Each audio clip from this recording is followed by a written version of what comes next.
shapes today.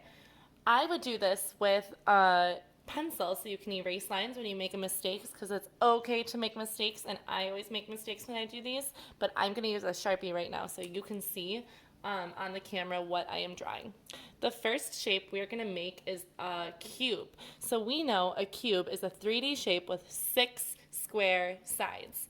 It can be pretty hard to make a square because on a square all sides need to be even, so you just have to try your best. You might even use a tool to see if you're making them the right size. Like I might use my hand. I'll do it from the tip of my finger to this part of my hand, and then I could turn it and try again. You want it at a good angle so it's like an L, and then I'll try again from the tip of my finger down, and then I connect it. There's my first square side. To make the rest, usually we put a dot right at the center, and then we make our second square. I'm going to use the same finger so I know how long my side has to be because all the squares in a cube are the exact same. So I'll start with my L. Okay, there's my L. And then I know to go up and connect them. The next step is to connect the sides. So I go from corner to corner. I'm going to start at the bottom. This corner down, and then I'll do the top 2 corners. And then these 2 outside corners. And then one more, these 2 corners that are left. There you have it. There is your cube.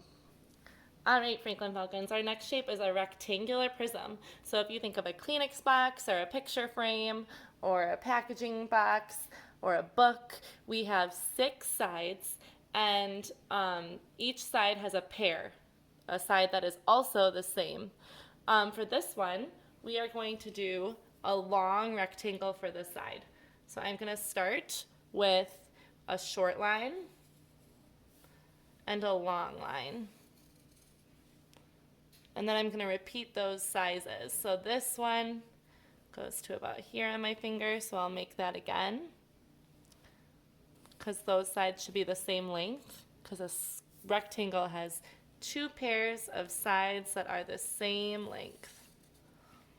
And I try to make them at a right angle, at that L angle.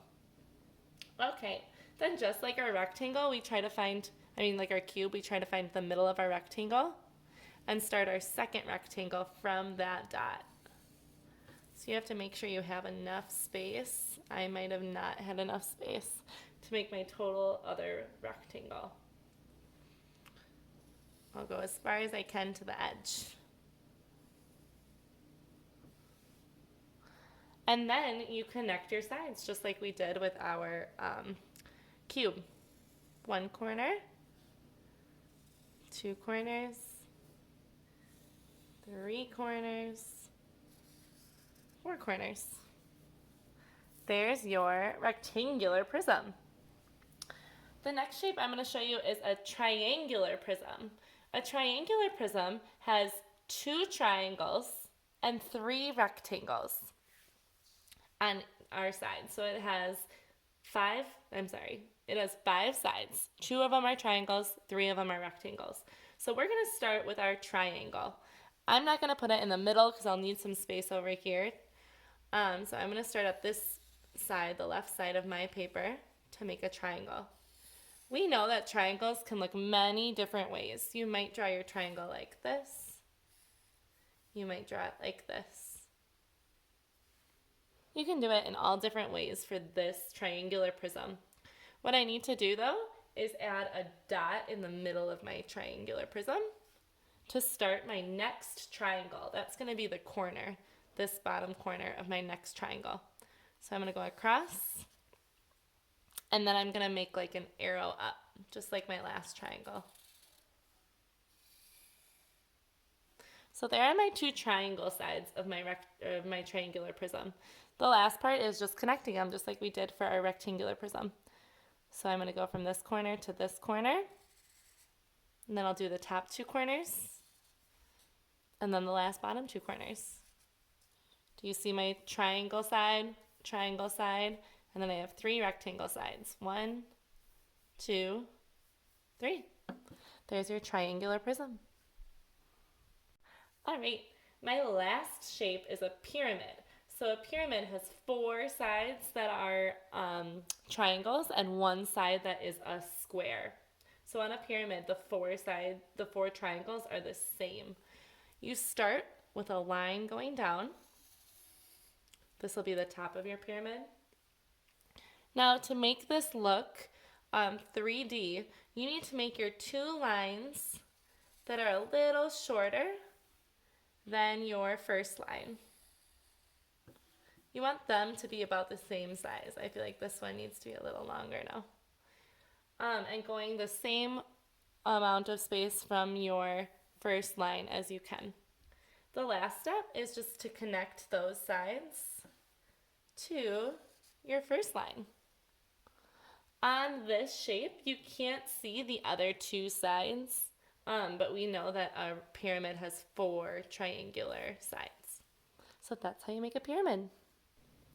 The next shape we are going to make is a cone. So for our cone, we know that a cone has a circle face.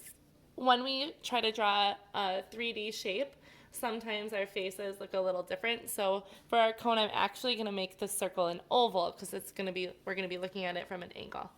So I'm going to try to make a long circle or an oval at the bottom of my sheet. Then I just create a point at the top that's right in the middle of that oval, and I connect lines to the sides of my oval. There you have it. There's your cone.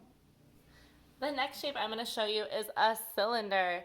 We know a cylinder has 2 circle faces. Just like our cone, I'm going to use an oval to represent those circle faces. Now, those circles on a cylinder are the same size. So I want to look at this and try to replicate it, try to make the exact same oval down here on the bottom.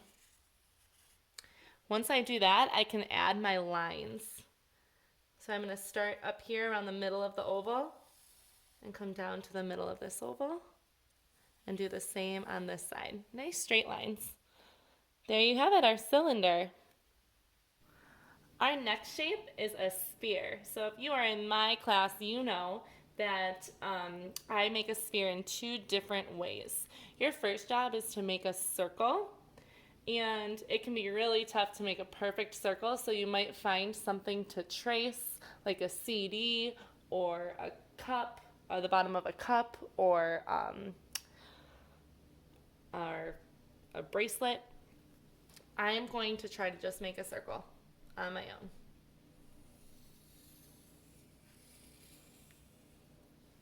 Not horrible.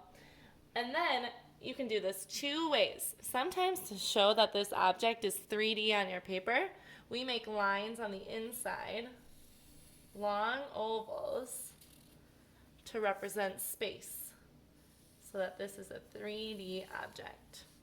So that's one way. The other way you can do it is adding a shadow, because we know that 3D objects have shadows. So to do that, I just kind of make a oval shape on the ground that's covered up a little bit, and I color it in to show that that sphere is making a shadow. You could pick and choose which way you like to draw your sphere best. Some people even make a shadow on the side to make it show that it's a little deeper. All right, that's how you make a sphere. When you're all done making your shapes, you can play Draw the Room. So how you do this is you make a chart like this one, where you have at least 7 boxes, because we made 7 shapes. I put 9 boxes on here because I had a couple extra shapes, like I redrew a rectangular prism and a sphere. Then you have an adult or somebody you care about that you're at home with. Grab your shapes that you made, put a number on them, and then hide them around your house. You could tape them to the wall or put them behind something, and then you go and you draw the room.